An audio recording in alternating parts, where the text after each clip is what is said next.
Fala guerreiros, fala guerreiras, tudo bem? Hoje eu quero falar sobre o crime no Brasil. Bem, sabe aquela história que o que começa errado termina errado? Eu acho que isso é bem válido para a história do nosso país, né? Bem, quando se diz começa errado, se você analisar e parar para pensar um pouco, nosso país já existia. A terra era dos aborígenes, tudo. Porém, fomos invadidos, então o crime já começa aí, né? É óbvio que uma visão mais cética da história, mas pelo certo já começamos errado porque fomos invadidos. E isso não foi só com os portugueses, houve com os holandeses, né? Franceses, dependendo da parte do Brasil. Mas no fim fomos repatrificados pelos portugueses, vamos supor assim. Bem, o crime, eu acho que poderia ser considerado até uma patologia, porque todos podem correr à margem das coisas, entre o certo e o errado. Todos podem fazer isso. Alguns querem fazer e a grande maioria não se vê necessário fazer isso. Por que eu falo que é uma patologia? Patologia quer no sentido de que poderia ser uma doença. Não que isso justifique o erro de uma pessoa praticar um roubo, um homicídio, um estupro, um furto. Mas a maioria desses acontecimentos não são por necessidade. Não justifica, óbvio, que você esteja passando necessidade e você roube alguém ou furte uma comida, se há meios de você adquirir isso legalmente sem prejudicar ninguém.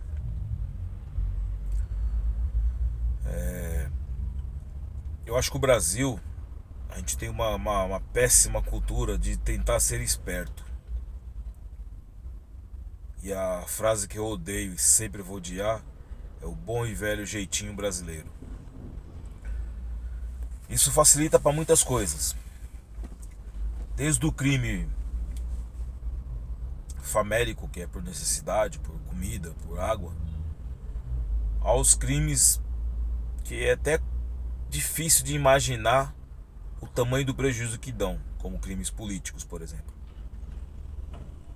Não vou falar nome de facções, não vou dizer nome de personalidades ou de personagens, né? Sabemos que alguns bandidos na história do Brasil criaram nome. Alguns são políticos. Tem até a cultura do rouba, mas faz.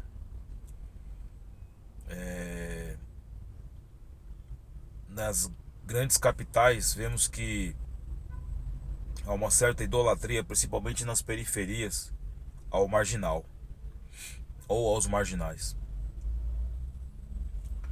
É uma cultura esquisita e diferenciada do resto do mundo, porque, como eu já disse no começo do vídeo, o crime sempre existiu e sempre vai existir. É uma condução humana, é uma conduta do ser humano, é um desvio de conduta de personalidade, do caráter, e em cada um em sua única forma. O que eu quero dizer com isso? Eu não posso obrigar alguém a roubar para mim. Se ele foi é porque ele quis, né? Ou coagir, né? Entre aspas. Mas a partir do momento que você comete um crime, a sua consciência sabe que foi você que cometeu. E diante disso, o pressuposto é óbvio que você tem que pagar. Bem, o Brasil. Brasil, há uma onda de crime organizado nos dias de hoje, mas tudo começou nos anos 60, mais ou menos, quando tiveram a brilhante ideia de juntar presos políticos com presos comuns. Juntou a inteligência, a disciplina, a doutrina de prisioneiros políticos com a força, a audácia e até a imprudência de presos comuns. Criou-se algumas das facções mais conhecidas do Brasil que existe até hoje. Algumas facções partiram para o crime, mas foram criadas a partir de facções que começaram com as próprias polícias. Também posso indicar apenas que foi no estado do Rio de Janeiro que tudo isso começou. Outras organizações começaram dentro dos presídios. Se é que podemos dizer que há alguma coisa boa nesse ponto, é que algumas violências que aconteciam sem nenhuma regra dentro das cadeias começaram a ser doutrinadas e controladas através dessas lideranças paralelas. Hoje é até difícil dizer quantas lideranças tem no Brasil. O que assusta é que tem lideranças de crimes internacionais entrando no Brasil. Não vou falar os nomes, não vou dizer a sigla, né? Se você quiser pesquisar por conta e risco, fique à vontade. Mas vou dar um exemplo. Existe uma facção que ela foi criada na Argentina, se espalhou por toda a América do Sul. Só que ela não se espalhou como uma coisa separada, ela se espalhou como uma coisa única. E hoje ela está presente no Brasil também. É claro que ela, em vista às facções que já existem no Brasil, ela se torna pequena. Só que ela é muito organizada e tem uma frente de combate preparada para agir contra o sistema, né? Vamos dizer assim.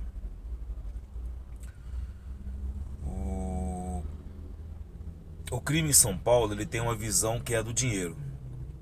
O crime no Rio de Janeiro tem uma visão que é do dinheiro e do poder. E assim vai em cada estado. Às vezes a facção é uma oriunda de outro lugar. Vamos dar um exemplo. A facção de São Paulo está agindo no Nordeste, mas a liderança de lá não condiz com a mesma liderança daqui. Tem outros princípios e outros motivos. E o que mais assusta e cresce a cada dia são facções que não nasceram como criminais, mas se tornaram, hoje chamado milícias. Eu acho que o grande exemplo disso foi o Rio de Janeiro, onde cresceu-se muito isso. Infelizmente nos outros estados, apesar da pequena representatividade, também tem.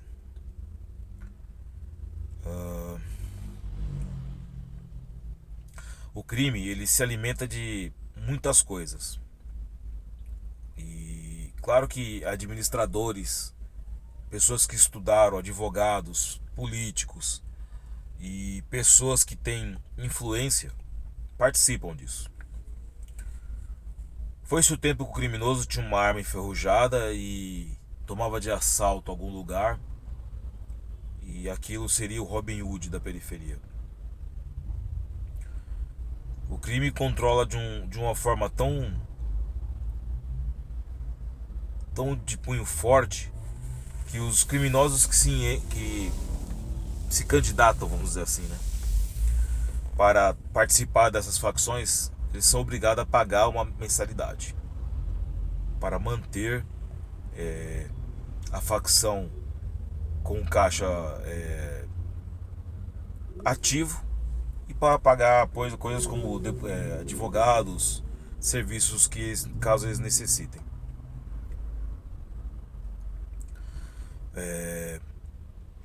Outra coisa que eu posso dizer é que alguns locais perderam o controle de uma forma assim visível. Vamos dizer como. O bairro A tinha um líder, e aquele líder conseguia controlar porque ele era a representação de tal facção. Aquele líder morreu. Simplesmente ninguém assumiu o controle. O resultado é que os marginais que eram, entre aspas, controlados, se veem livres para cometer pequenos delitos na própria comunidade. Resultado disso, acho que o maior exemplo são as pessoas que estão saindo para trabalhar de madrugada. Incrivelmente um número muito maior de mulheres que passam por isso, e marginais que não têm doutrina acabam indo roubar esse tipo de pessoa. Trabalhadores, pessoas que estão indo atrás do seu ganha-pão. Mas uma coisa eu tenho certeza que eu vou dizer para vocês agora: o crime está sendo o sonho de muitos jovens, pela falsa sensação de poder, falsa sensação de status, mas ninguém se aposenta nisso. Nomes como El Chaco, Pablo Escobar, acho que é o grande exemplo, que eram caras de líder de facções enormes, com poder muito alto, até pelo governo, em cima do governo, e morreram e estão presos. Então eu acho que o crime, ele é atrativo, mas ele não é garantia de nada. Ele não vai te dar nada. Ao contrário, ele vai tirar o pouco que você tem e a única coisa mais importante que você tem, a vida. Eu acho que o crime no Brasil, ele está longe de ser conseguido ser controlado. O crime no Brasil está crescendo a cada dia, está se tornando um braço forte, um braço armado. As facções ainda não se entendem, mas de certa forma se respeitam. Não é uma guerra generalizada. É um poder paralelo muito forte, muito grande. Está em todas as esferas que você possa imaginar, da máquina do governo, do Estado. O Estado que eu digo é o governo controlador do Brasil, né? O governo, o poder máximo.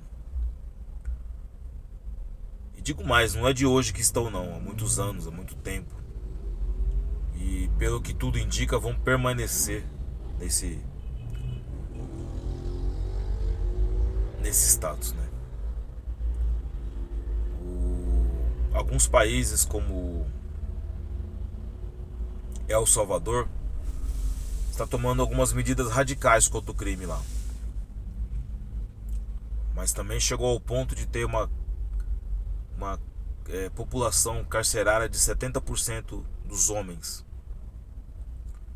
E o governo tinha que agir de alguma forma. E depois, se quiserem pesquisar novamente, eles montaram o maior presídio da América Latina, para 40 mil pessoas. E eles não se importam de qual é a gangue, qual é o problema que as gangues têm. Eles colocaram todo mundo lá dentro. A primeira leva foram acho que 10 mil pessoas, 10 mil prisioneiros. É um risco muito grande de um banho de sangue desnecessário. É um risco muito grande de inverter a chave disso tudo. Dos inimigos fazerem aliança e ir contra o governo. Aqui eu não vejo isso acontecer, não vejo essa visão do governo de querer bater contra o crime. Alguns estados fazem vista grossa e alguns estados batem mais forte. É uma guerra injusta, é uma guerra descontrolada. Em São Paulo tivemos um episódio em 2006. Eu já estava trabalhando na época e não foi fácil, não foi simples, foi difícil, foi violento e até mesmo sanguinário. Muitas pessoas morreram, muitos policiais morreram. Houve sequelas depois de tudo aquilo, né? Muitas sequelas. Digo até mais que até os dias de hoje se tem o fantasma de tudo isso aí.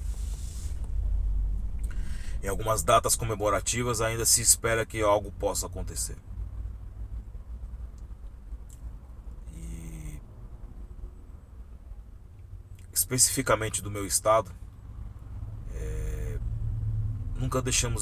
a polícia nunca deixou de acreditar que em qualquer momento pode acontecer alguma coisa. Eu acho que tá longe de conseguir dizer a história do crime no Brasil, porque eu não posso me basear em outras regiões. Eu me baseio na região que eu moro e que eu nasci e fui criado, o estado de São Paulo.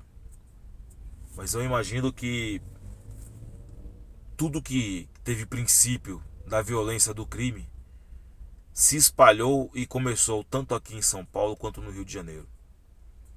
Eu sei que no Nordeste existe uma forte guerra entre as facções. Eu sei que no Norte também há. No Sul, né? Até porque tem as fronteiras, tríplice fronteiras. E o Centro-Oeste do Brasil também é muito violento, né? Quesito. Há também os centros de Caatinga, no Nordeste, que é uma polícia à parte, né? Praticamente um exército. E algumas pessoas perguntam, mas se o exército combatesse o crime, ele teria condições? Não. As polícias são doutrinadas para combate e luta contra o crime devido ao seu treinamento. Centros urbanos, até rurais, são diferentes de combate. Claro que tudo isso só não cabe para o estado do Rio de Janeiro, porque a polícia lá, eu acho que é mais que um exército, né? Eles são combatentes fiéis e de certa forma devotos daquilo, porque não é fácil viver e fazer o que eles fazem. E todo policial do Brasil tem um diferencial. Eu acho que aqui a polícia do Brasil, ela tem um feeling diferente em combate ao crime, como qualquer polícia de outro mundo, de outro país. Porque a polícia brasileira, ela tem necessidades especiais de armamento, de forma de agir, locais de combate. E a mesma polícia pode atender em vários locais em sequências totalmente diferentes um do outro. Você está atendendo num bairro de gente rica, de repente você está numa favela, pisando no chão. Daqui a pouco você está num centro comercial. Daqui a pouco você está em outra situação que você só vai descobrir na hora da ocorrência. Eu acho que isso é uma particularidade do Brasil. Eu não acredito que a polícia americana passa por isso ou de outro estado, de outro país. Nós brasileiros temos um respeito muito grande pelos combatentes de outros lugares, porque nós se adaptamos facilmente ao que vamos enfrentar. Dificilmente nós temos